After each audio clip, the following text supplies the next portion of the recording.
please. Trump, in your first term, when you cut the price of insulin, Biden later came in and tried to steal credit for that. Do you worry that the Democrats are going to try to steal credit for these historic cuts? I really appreciate your question, because I did. I cut the price of insulin down to $35. And the problem is with many of these things, in this case it's going to be pretty quick, but oftentimes you'll do something medically because of the process, and it won't be seen for 2 or 3 years. That happened also with, I could say 4 different things, but just if you talk about insulin. So it was 200, 300, 500, and you couldn't get it, and I got it down to 35. And I said, I hope I win the next election, because otherwise whoever wins is going to take credit for it. Well, what happened is we did win the election. We did great. But unfortunately, it didn't work out that way from a practical standpoint. And Biden, when I saw him get up and take credit for the $35 and even less insulin, that was 1,000% lower than what it was just previous. Boy, I tell you, I didn't like it. So I did the best I could to let him know we did it, because we want to be given credit. But we are the ones that got insulin down to that number. And you're right, they tried to take credit for it. They had nothing to do. In fact, they didn't even know what happened. All of a sudden, the insulin price kicked in at $35. And they asked Biden about it. He had no idea what the hell they were talking about. But after they explained, and they didn't really explain to him because he was not capable really of understanding it. But when they went out and talked about it, they acted like it was a great feat by Biden. It had nothing to do with him. And it continues, and we'll get it down even further. But insulin was, people weren't taking it, I would imagine. They couldn't take it. God bless you, Bobby. I hope I didn't catch COVID just there. Don't you have Paxlovid? What is it? He's got Paxlovid. Give me a Paxlovid immediately. Is ignoring what you're doing for the American people. She's going after your administration for cutting taxpayer-funded health care for illegal aliens. Last night, Nancy Pelosi, she went on NBC last night, dropped a bunch of F-bombs, told Republicans to go F themselves. Has she lost her mind? We have done an unbelievable job medically. Just this, if you did nothing else, we've done a lot like the insulin, but just this, nobody can ever catch this. This is the biggest price reduction times, maybe 10 times, 15 times than has ever been given before. And this is going to have a huge impact. You know, as I said, Obamacare is not a good thing. It's been bad. And I'd like to make it better. I told them, I spoke to a lot of people, a lot of Democrats recently. I said, why don't we change it? We can make Obamacare much better. We could come up with a new system that would be much better, less expensive for the people and better. This is maybe the biggest breakthrough, because you know, when you're talking about the prescription drugs, that's a big part of it. So we're going to look. This is prescription, but we're going to be looking at that. We could come up and through this whole thing, you know, because I don't know, we'll probably have a shutdown, because one of the things they want to do is they want to give incredible Medicare, the Cadillac Medicare, to illegal immigrants. And what that does is it keeps them coming into our country, and like they do in California. And no country can afford that. No country. And we have the border stopped up. We have it closed. We have nobody for 4 months. Zero people came in. That wasn't me. That's by the authorities, who happen to be liberally oriented. But just think of that.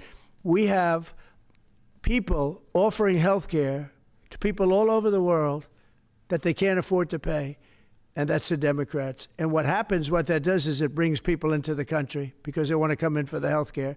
But no country can afford it, and they can't afford it. So we cannot allow them to charge tremendous amounts of money for health care for people that aren't even citizens. And in many cases, they come in from prisons, jails, and mental institutions. And we can't let that happen. So we have a big fight over that. We have a fight over open borders. They still want open borders. We're having a fight over men and women's sports, if you believe it. You would have thought they would have learned that it's not a good issue.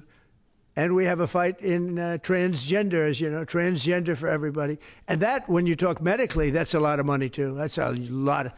Those operations are bad. So those things are also being discussed right now. I mean, can you imagine we're actually talking about open borders, and we now have a great border, and we have a great country. Our country was dead 1 year ago. Now we have the hottest country anywhere in the world. Big difference. Yeah. about the state of the Democrat Party when they have a 33% favorability rating on average in recent months, and they're willing to shut down the government over healthcare? They are shutting it down. We're not shutting it down. We don't want it to shut down because we have the greatest period of time ever. I told you, we have $17 trillion being invested, so the last person that wants it shut down is us. Now, with that being said, we can do things during the shutdown that are irreversible, that are bad for them and irreversible by them, like cutting vast numbers of people out, cutting things that they like, cutting programs that they like. And you all know Russell Vought. He's become very popular recently because he can trim the budget to a level that you couldn't do any other way. So they're taking a risk by having a shutdown because of the shutdown, we can do things medically and other ways, including benefits. We can cut large numbers of people out. We don't want to do that, but we don't want fraud, waste, and abuse. And, we're cutting that. But they want to have illegal aliens come into our country and get massive health care at the cost to everybody else, and we don't have it. And that's I would say, the number one reason that they want to strike is to get illegal immigrants health care. And, Gavin Newsom wants that, too, in California, and it's destroying California. We can't have that. We're not going to let it happen. Do you have a plan for dealing with drug companies that are responding to MFN only by raising prices overseas as opposed to lowering prices in the U.S.? No, they're responding. I understand that question very well, but they're responding by lowering prices.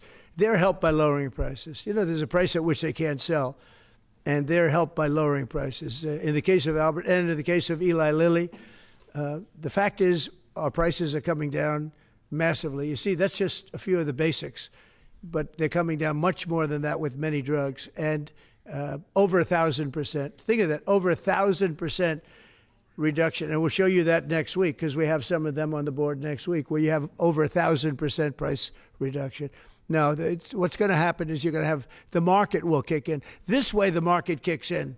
The other way, it was just basically it was just a form of control. You were stifling the market. Yeah. At this point, is a shutdown inevitable? And how would you describe the negotiations with Democrats yesterday? Are more meetings scheduled? So nothing is inevitable, but I would say it's probably likely because they want to give health care to illegal immigrants, which will destroy health care for everybody else in our country. And I didn't see them bend even a little bit when I said we can't do that. Okay? Can I ask a question of Dr. Oz, Administrator Oz? If there is no deal reached on the Obamacare subsidies with the Democrats, is there anything that CMS can do to lower those, to mitigate the increases of those Obamacare subsidies? Not really, but we have time. We have time till the end of the year to make the changes I know the president is evaluating, but we should have a clean continuing resolution, get past this budget process as it has happened so many times, and allow the president and leadership some freedom to be able to put some good ideas in front of the legislative bodies.